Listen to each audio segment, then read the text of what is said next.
નમસ્કાર મિત્રો, પંડ્યા રિપોર્ટ્સમાં ફરી એકવાર આપનું હાર્દિક સ્વાગત છે. આપણે આજે નવા મુદ્દા સાથે ઉપસ્થિત થયા છે. નવો મુદ્દો આપણે ચર્ચીએ પહેલા એક થોડી ઘણી વાતો કરી લઈએ. અત્યારે મધ્ય ગુજરાત અને ઉત્તર ગુજરાતમાં છેલ્લા કેટલાક સમયથી ટૂંકમાં 4-5-6 દિવસથી ભારે વરસાદ, ઘણી બધી નદીઓમાં પૂર આવ્યા, વરસાદ પણ એટલો છે, એ નુકસાન પણ મોટી માત્રામાં છે. આપણે કુદરતને પ્રાર્થના કરી કે ભાઈ હવે મહારાજા ખમૈયા કરો. સાથે સાથે મજાની વાત એ છે કે ટ્રમ્પભાઈ આજે આપણા યશસ્વી વડાપ્રધાન નરેન્દ્ર મોદી સાહેબના વખાણ કર્યા છે. એ પણ એક ભારતના દેશ માટે ભારત માટે સારી બાબત છે. સાથે સાથે ગણપતિ વિસર્જન પણ થઈ ગયું. 10 દિવસના આતિથ્ય બાદ ગઈકાલે દાદાને વિદાય આપી સરસ માહોલમાં, અને દાદા સૌનું સારું કરે એ પ્રાર્થના સાથે વિદાય થઈ. હવે આજે પૂનમને, આજે ગ્રહણ કહેવાય છે કે ચંદ્રગ્રહણ, અને શાસ્ત્રોક્ત રીતે જોતા એ ચંદ્રગ્રહણ અશુભ માનવામાં આવે છે. અશુભ એટલે એ કોને અસર કરશે? રાજકીય અસર કરશે, બીજી બધી અસર કરશે એને. અને આ બાબતને ચર્ચાને કોઈ લેવા દેવા ન હોઈ શકે, પણ કેટલાક સંકેતો જોવા મળી રહ્યા છે. વાત છે ગુજરાતથી, વાત છે ભૂપેન્દ્રભાઈની સરકાર, ભાજપ સરકારની. આ સરકારની અંદર સરકારનું થોડા સમય પછી નવીનીકરણ થવા જાય. મંત્રીમંડળનું વિસ્તરણ, આ માહિતી અમારી પાસે છે. રાજકીય વર્તુળોમાં જે ચર્ચા છે અને મીડિયામાં જે ચર્ચા થઈ રહી છે એ રીતે જોતા આ મંત્રીમંડળનું વિસ્તરણ નથી, મોડિફાઈ કરવા જઈ રહ્યા. મોટાભાગના મંત્રીઓ પડતા મુકાશે, નવા લોકોને લેવાશે, અને નવેસરથી આ મંત્રીમંડળની રચના થશે. એમાં કેટલાક મંત્રીઓને કદાચ ઉપર પણ લઈ જવામાં આવે, જે અત્યારે એમની પાસે હવાલો રાજ્ય કક્ષાનો હોય તેમને કેબિનેટ કક્ષામાં સ્થાનમાં, કોઈને પાછા મંત્રીમંડળમાં ન હોય એવા લોકોને લેવામાં આવે, ડેમેજ કંટ્રોલની પરિસ્થિતિ સંભાળી શકે એવા લોકોને લેવામાં આવે. આ બધું કરવા પાછળનું કારણ છે અને કેમ થઈ રહ્યું છે એ આપણે સમજવાની કોશિશ કરીશું. મંત્રીમંડળમાંથી અમને મળતી માહિતી મુજબ અને થઈ રહેલી ચર્ચા મુજબ 17માંથી કદાચ ડઝન મંત્રી, એટલે 12 મંત્રીઓને પડતા મુકાયું કરી છે. 17માંથી 12 મંત્રીશ્રીઓને પડતા મુકાય, અને એમની જગ્યાએ કોઈ નવા લેવાય, એવા 2-5 વધારે લેવાય, અથવા તો એકાદું 2 ઓછા લેવાય, એવી કંઈક, અથવા તો આનું આ જ જે સંખ્યાબળ છે આનું આ જ રાખવામાં આવે મંત્રીમંડળનું, એવું પણ મળી શકે. એમાં જે કારણો જે ઉપસીને બહાર આવ્યા છે, આ મંત્રીમંડળની નવેસરથી જે કંઈ 12 મંત્રી કે પડતા મૂકવાના અને બીજા લેવાના, એની અંદરના જે કારણો ઉપસીને સામે આવે છે, એ કારણોમાં આપણે જોઈએ તો નબળું પ્રદર્શન, પરિવાર પર ભ્રષ્ટાચારનો આરોપ, વિવાદમાં સપડાયા હોય કોઈ મંત્રીઓ, વિસાવદરમાં ભારતીય જનતા પાર્ટીનો કારમો ભરાઈ ગઈ છે, અને નાદુરસ્ત તબિયત. આ બધા 5-6 કારણો છે.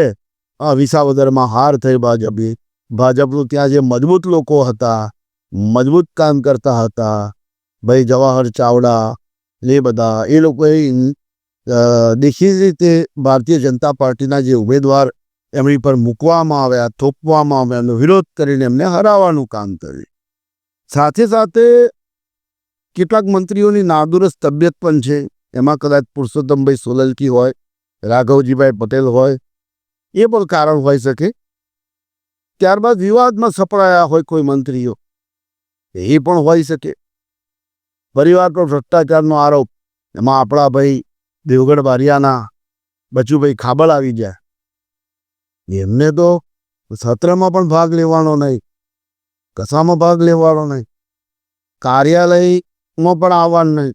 મંત્રી એટલે ખાલી મંત્રી કહેવાના, એમને કશું કરવાનું નહીં, એમને કોઈ કાગળ પર સહી નહીં કરવાની, પણ કહેવાય શું? મંત્રી. એટલે આટલો બધો અહીં આપણને આશ્ચર્ય થાય કે આટલા બધા આક્ષેપ થયા, આવું કશું નહીં કરવાનું, છતાં આ લોકો લાંબા સમય સુધી એમની રાહ જોઈએ, એમને સસ્પેન્ડ કરવા કે એમને રાજીનામું આપવા માટે. તે પણ એક મહત્વનો મુદ્દો છે. અને નબળું પ્રદર્શન એટલે જે પરફોર્મન્સ હોય એ નબળું હોય, કાર્ય પદ્ધતિ નબળી હોય અને એના લીધે ક્યાંક ને ક્યાંક સરકારને સાંભળવું પડે, વડાપ્રધાનશ્રી સુધી ફરિયાદ જતી હોય અને મીડિયા માધ્યમથી આપણને ખબર પડતી હોય કે આ ડિપાર્ટમેન્ટ, આ ખાતું નબળું છે. આમાં આપણે શિક્ષણની વાત કરી શકાય કે ગુજરાતની એક પણ યુનિવર્સિટીનો 1 થી 10માં કદાચ નંબર નથી. એ બહુ અગત્યની બાબત છે.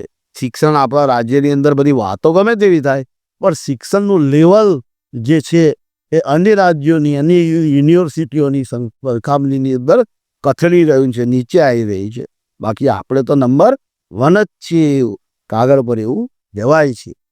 હવે જે 12 મંત્રીઓને પડતા મૂકવાના છે અથવા મૂકવામાં આવનાર છે, એમાં જે કેટલાક નામો ઉપસીને આવે છે, ચર્ચાઈ છે, અમે નથી કહેતા આ માધ્યમથી, પણ જે ચર્ચાઈ છે, જે નામો ઉપસીને આવે છે, એમાં કેટલાક મંત્રીઓના નામ છે. એમાં કનુભાઈ દેસાઈ છે, ભાઈ રાઘવજીભાઈ પટેલ છે, કુંવરજી બાવળિયા છે, કુબેરભાઈ બિંદોર છે, ભાનુબેન બાબરિયા છે, પુરુષોત્તમ સોલંકી છે જેમની તબિયત નાદુરસ્ત છે, બચુભાઈ ખાબર, મનરેગા કરેગા ઓ મરેગા, મુકેશ પટેલ, ભીખુભાઈ પરમારનું નામ છે અને એક કુંવરજી હળપતિનું નામ છે.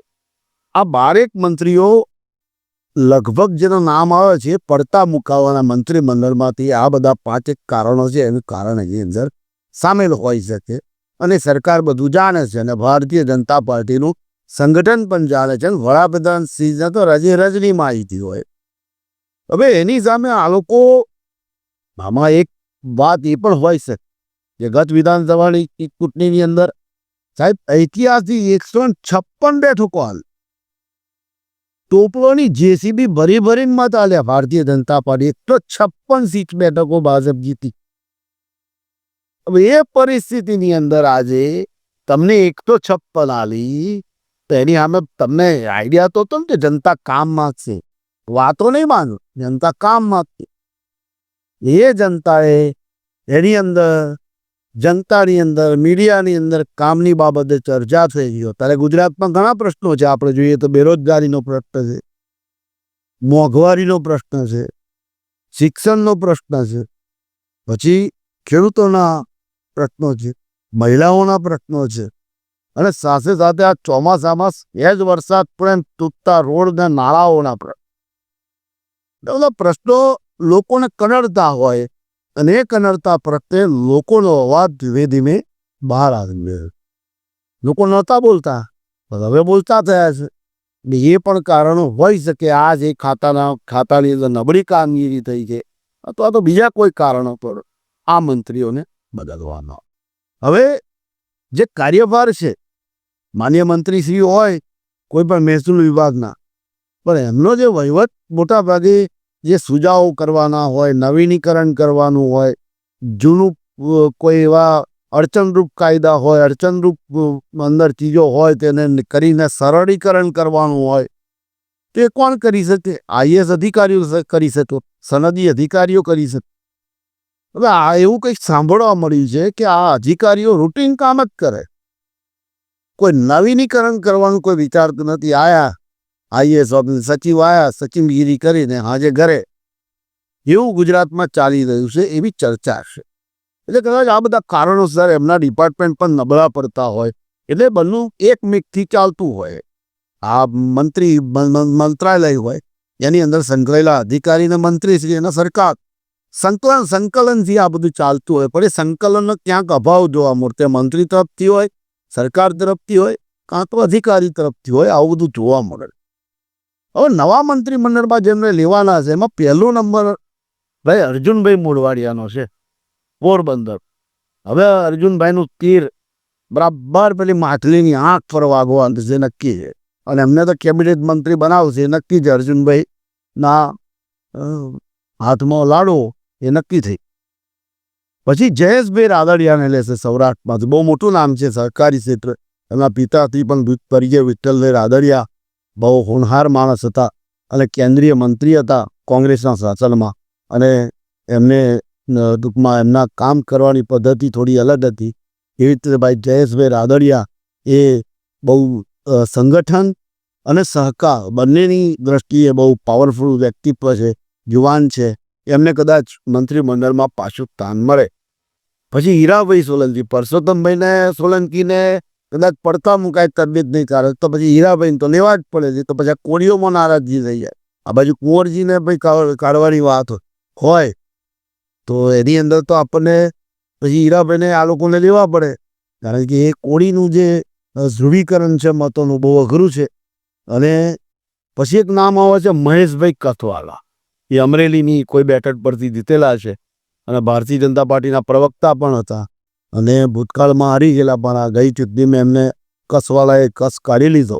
એટલે કદાચ આ વખતે એ બાહોશ છે, બોલવામાં બહુ ચબરાક છે અને એમની ડિબેટમાં જોવાની મજા આવે, કારણ કે બધા તાગલો એમની પાસે એવા આવે છે કે એ જે બોલે એ પણ કોઈ વિરોધ ના કરી શકે, કારણ કે આંકડા જ બધા જોરદાર હોય એની પાસે. એ મહેશભાઈને કદાચ મંત્રી બનાવે, સંદીપ દેસાઈ એમને મંત્રી બનાવે, કૌશિકભાઈ વેકરિયા એમને કદાચ મંત્રી બનાવે.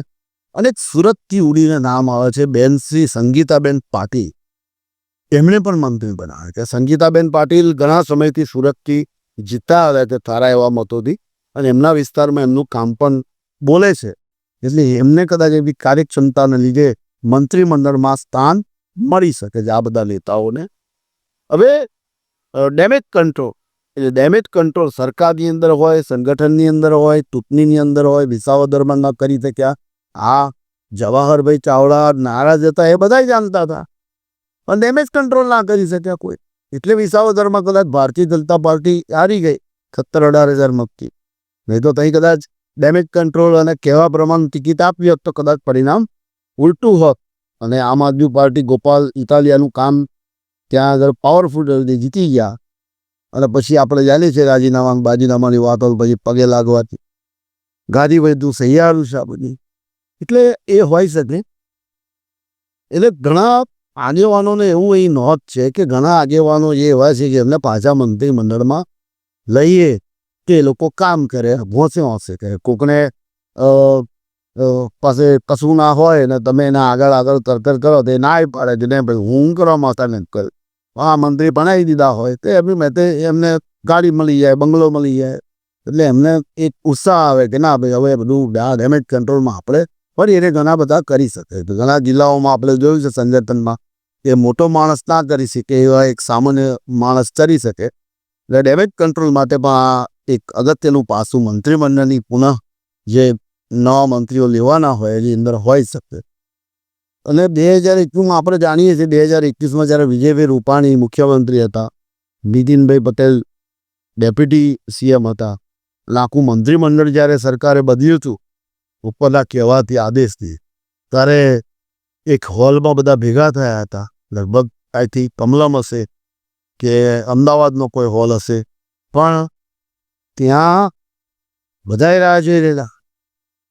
નીતિનભાઈ રાહ જોઈ રહ્યા હશે, ભૂપેન્દ્રસિંહ ચુડાસમા રાહ જોઈ રહ્યા. આ નીતિનભાઈ તો મુખ્યમંત્રી બચારા આજીવન મુખ્યમંત્રી, કેતુભાઈ પટેલ પછી આનંદીબેન પટેલ પછી વિજય રૂપાણી વખતે, અને વિજય રૂપાણી પછી મારો નંબર લાગતે. તો વિજયભાઈની હાઈટ, ભાઈ નીતિનભાઈની હાઈટ ટૂંકી પડી મુખ્યમંત્રી બનવામાં, અને નીતિનભાઈ છેક લગીને મુખ્યમંત્રી બન્યા ને. વિજય રૂપાણી સાહેબ તો છે નહીં અત્યારે, સ્વર્ગવાસી વિમાન દુર્ઘટનામાં તેનું અવસાન થઈ જાય. એટલે એ વખતે તમે ચર્ચા ચાલતી હતી અને લોકશાહી પ્રણાલિકા મુજબ ત્યાં વિધાનસભા દળના નેતા ચૂંટવાના હોય ત્યારે ચિઠ્ઠીમાં એક નામ આવી ઉપરથી, અને ભૂપેન્દ્રભાઈ પટેલ હાલના મુખ્યમંત્રીનું નામ નહીં, અને મુખ્યમંત્રી તરીકે લેતા. એટલે 2021માં તો આખી સરકાર બંધી કાઢી. એટલે ક્યાંક ને ક્યાંક ભાજપની અંદર આનંદીબેનને મોદી સાહેબના ગયા પછી આનંદીબેનને સીએમ બનાવ્યા, એમને અડધી રાત્રે રાજીનામું લઈને પાછા વિજયભાઈને બનાવ્યા, વિજયભાઈને રાજીનામું આલીને ભૂપેન્દ્રભાઈને બનાવ્યા. હવે પાછી એમનું મંત્રીમંડળ બદલવાનું આવ્યું, આખું 12 જિલ્લા મંત્રીઓ બદલવાની વાત ચાલી રહી છે. બદલ તે એમનું કામ છે, અંદરની વાત છે. કદાચ આ તો નક્કી ભૂપેન્દ્રભાઈને બદલી કાઢો, નક્કી હોય આપણે બે કંઈ મુલાકાતો થઈ છે એમાં સમજાય કે ભાઈ હવે તમે ભજન કરો, ભાગવતમ ગચ્છામિ, ઉંમર થઈ ગઈ છે એટલે નક્કીની બદલી કાઢે. એટલે એક વસ્તુ છે કે લોકો મત એક ચહેરાને જોઈને આલે છે. સરકારની કામગીરી જોઈને મત નથી આપતા એ વસ્તુ એ નક્કી થાય છે. અને સરકારને તો ખબર જ છે કે ઉપર બધાને ખબર છે પરફોર્મન્સ બરોબર નથી, એટલે જ આ મુખ્યમંત્રીઓ અડધી રસ્તે બદલી કાઢવાના. ગાડીનો ડ્રાઈવર સડસડાટ ચાલતો હોય ને રસ્તામાં એને ઊભો રાખવાનો, ભાઈ તું ઉતરી પડ, આ બીજા ડ્રાઈવરને બેહાડકો. પછી અડધે જાય તો ખબર પડે કે આની પાસે તો લાયસન્સ જ નહીં. એટલે પહેલાં ચેક થતું નથી આ બધું બનાવવાની અંદર, મંત્રીઓ બનાવવાની અંદર. મંત્રીઓ કાબેલ હોવા જોઈએ. આરોગ્ય મંત્રી તો આરોગ્યની બાબતમાં એને નોલેજ હોવું જોઈએ. એજ્યુકેશન મિનિસ્ટર તો એજ્યુકેશન બાબતમાં એને નોલેજ હોવું જોઈએ. ખાલી પછી વાતો કરે ને ડાન્સ કરે એનાથી કોઈ મતલબ નથી. બાગકામ મંત્રી હોય તો એને સિવિલનું નોલેજ હોવું જોઈએ. આટકે સોરલા બ્રિજ જેવું ના થાય, રસ્તા પર ખાડા ના પડી જાય મોટા મોટા, લોકોના આંદોલન ના કરવા પડે. કારણ લોકોને આ બધો સમય નથી હોતો, પણ લોકો કંટાળે એટલે શું કરે, પછી આંદોલન કરે, એમ સરકાર અમે બહાર ચલાવે. એટલે એ નિષ્ણાત માણસોને તમે ગૂંઠવો તો પેલા પછી સનદી અધિકારીઓ બી એમ ટાઈટ રહે કે ના મારા મંત્રી મારા આ વિભાગની આ કામની ફાઇલ માગશે, મારી આઈ બનશે, મારો ઉધડો લઈ નાખશે. એવા મંત્રીઓ મૂકો તમે. જાણકાર સરકાર 156 ચૂંટ્યા તો કદાચ સંખ્યા વધી ગઈ હતી. એટલા બધા બાહો જ માણસો છે જે લોકોને નોલેજ છે. એવા લોકોને સાઇડલાઇન ના રાખ. એવા લોકોને મંત્રીમાં પસંદગી કરો કે જે આઈએસ અધિકારીનો બી કાન આંબળી શકે કે નહીં ભાઈ આ રીતે જ કરવાનું, મારા વિસ્તારનું કામ છે, મારા રાજ્યનું કામ છે, મારા લોકોનું કામ છે, એમાં તકલીફ ના આપવું છે. આ વસ્તુ મંત્રીમંડળની રચનામાં હોવી જોઈએ. આ બધા કારણોથી કદાચ સરકાર અંદર કદી 2027 તૈયારી કરવાની ને એમાં પણ જીતવાનું કે સામે કોંગ્રેસ ભલે કોઈ સ્વીકારે કે ના સ્વીકારે, પણ કોંગ્રેસ મજબૂત છે અને મજબૂત થઈ રહી છે. સુદાન સંગઠન કોંગ્રેસને 10, 15, 20% ફરી રહ્યું છે. એ કદાચ ટકાવારી ઊંચી પણ જઈ શકે. જુનાગઢમાં રાહુલજી આવવાના છે અને કાર્યશિબિર ટૂંક સમયમાં એની જાહેરાત થશે. પાછા એમાં પેલા વોટ બેંક વોટ ચોરી બાબતે નવો પેલો એટમ બોમ્બ ફોડવાના છે મોટો. એ બી હવે વિદેશના પત્રકારોને બધા હાથે ટૂંક સમયની તારીખ જાહેર થશે. એ વાતો સાંભળવા મળે. હવે આમાં મંત્રીમંડળની સત્તામાં રાજ્ય કક્ષાના 2 મંત્રી, હર્ષભાઈ સંઘવી અને જગદીશભાઈ પંચાલ, આ બે એમના ડિપાર્ટમેન્ટમાં પણ કામ સારું કર્યું છે એવું મીડિયા કહે. અને સરકારમાં કંઈક પ્રોબ્લેમ હોય ત્યારે ડેમેજ કંટ્રોલ પણ એમને સારી રીતે કર્યું છે. ભાઈ હર્ષભાઈની ઉંમર તો બહુ નાની છતાં પણ સુરતથી આવે છે, પણ બાહોશ તમે એમને ટીવી પર સાંભળ્યા, મોડા પર ખોટું હાસ્ય નહીં, આ નહીં એ નહીં, અને તટત બોલવાનું બરાબર ગોઠવીને. સારું નોલેજ છે ને એમને કદાચ પ્રમોશન મળે ને આ પેલું રાજ્ય કક્ષામાંથી કદાચ કેબિનેટમાં પણ લઈ જાય એવું બને. કારણ કે આ બેરી પર અરે એ મોદીજી અને અમિતભાઈના માનીતા છે આ બંને ગુના. એટલે કદાચ એમને પ્રમોશન મળી શકે એ પણ બહુ આનંદની વાત છે. અહીં એક વસ્તુ નક્કી છે કે આમાં બધાય દેખાય છે, પણ પેલા અલ્પેશ ઠાકોર, હાર્દિક પટેલ, આ બધા જે ખાદ ઘુમાઈને આંદોલન કરીને આવેલા, પછી છેલ્લે અમે તો આ લોકો હાથે બેગીએ જ દાન, અમે તો આ લોકો હાથે કોઈ દાડ સમાધાન ના કરીએ ને ભાજપમાં તો મરી ગઈએ તો ના જઈએ. એ બધા ભાજપમાં જઈને ધારાસભ્ય બની ગયા, ખાલી થઈ જઈને આંગળી ઊંચી કરવાની બે રહ્યો. એ લોકોના નામ અમુક કઈ જગ્યાએ દેખાતા નથી આ નવા મંત્રીઓમાં. પછી કદાચ અંદર ખાનગી એમને કંઈક રાજ્ય કક્ષાનો હવાલો બવાલો હાલે અને બે હાલે તો નક્કી નહીં. હવે જે આપણે ઉચ્ચ અધિકારીઓને બધાની વાત કરી તો ઘણીવાર એવું બનતું હોય કે જે કોલેબરેશન નબળું હોય અને અધિકારીઓ બધા ક્લાસ 1 ઓફિસરો હોય, સચિવ હોય, એમની સાથે પરામર્શ કરવી, આઈપીએસ અધિકારીઓ સાથે પરામર્શ કરી, પોલીસ અધિકારીઓ સાથે પરામર્શ કરી કાયદા વ્યવસ્થા બાબતે, એ નાની વાત નથી, બહુ મોટી વાત છે. ત્યારે કદાચ આ વસ્તુ શક્ય બનતી હોય. સરકારનું પરફોર્મન્સ ક્યાંક ને ક્યાંક કારણોસર બગડતું હોય, બીમાર હોય મંત્રી, અક્ષમ હોય એમનું શરીર કાર્ય કરવા માટે, તો કોઈ આક્ષેપ થયો હોય ભ્રષ્ટાચાર કે આ બધો ઘણા કારણો છે, બદલી શકે છે. હવે વિધાનસભાના ઉપાધ્યક્ષ અને ઉત્તર ગુજરાતના ચૌધરી આગેવાન શંકરભાઈ ચૌધરી એ વિધાનસભાના ઉપાધ્યક્ષ છે. એમનું નામ પણ એક રીતે કંઈક સંભળાઈ રહ્યું છે કે ભાઈ એમને ત્યાંથી રાજીનામું આપી દે, એમનું રાજીનામું લઈ લેવામાં આવશે અધ્યક્ષ તરીકેનું. વિધાનસભાના અધ્યક્ષ, અને શંકરભાઈ ચૌધરીને પાછા કેબિનેટમાં લાવવા એવું કંઈક નક્કી થયું છે. એટલે મોદી સાહેબ આવ્યા હમણાં થોડા સમય પહેલાં, અને એના આગલે દાડે કમલમમાં મિટિંગ, ઘણા બધા ધારાસભ્યો ગેરહાજર હતા કારણસર. અને એ દિવસે ભાઈ ગુજરાતના નિવૃત્ત થયેલા પણ વર્તમાનમાં ચાલુ ભાજપના સંગઠનના પ્રમુખ અને મંત્રી CR પાટીલ સાહેબે પણ આ બધાનો અણસાર આપ્યો હતો કે હવે આપણે નવા પ્રમુખ સાહેબ, નવા પ્રમુખ સાથે, નવા મંત્રીમંડળ સાથે મળી તેવો કંઈક અંદાજ આપ્યો હતો. એ પણ કદાચ આ બધા બાબત પર હોઈ શકે. અને CR પાટીલની જગ્યાએ અમને જે નવા પ્રમુખ બનાવવાના છે, હજુ ભારતીય જનતા પાર્ટીના મળ્યા નથી, શોધખોળ ચાલુ છે. પેલા ટેલિસ્કોપથી શોધખોળ કરી રહ્યા છે. જેવો મજબૂત માણસ મળે તો ગુજરાતમાં સંગઠનને સંભાળે. કારણ કે સંગઠનને સંભાળવું એ નાની સૂની વાર ન હોઈ શકે એવું દરેક પોલિટિકલ પાર્ટી સમજે છે. ત્યાં મંત્રીમંડળ જે નવું અને નવા મંત્રીઓ લેવાના છે, પડતાળ મૂકવાના છે. કેટલાકને પડતાળ મુકાય છે, કેટલા નવા લેવાય છે.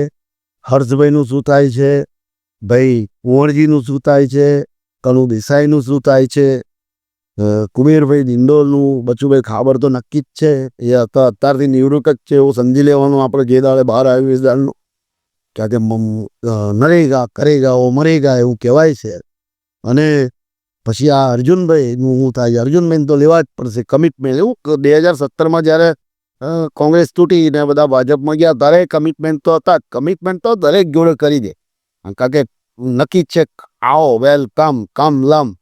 અને વોશિંગ મશીન હોય તો એટલે અર્જુનભાઈ મોઢવાડિયાને કદાચ આ લોકો લે, જયેશ રાદડિયા, મહેશ કસવાલ આ બે લે, કેટલાને કાઢે કેટલાને લે, એ બધું જ્યારે નક્કી થશે ત્યારે બતાવશે. પણ આવી ચર્ચા ચાલી રહી છે ત્યારે આજે આપણે આટલી વાત કરીશું. શું થાય છે સમય જોઈશું. ત્યાં સુધી સૌને રામ રામ, નમસ્કાર.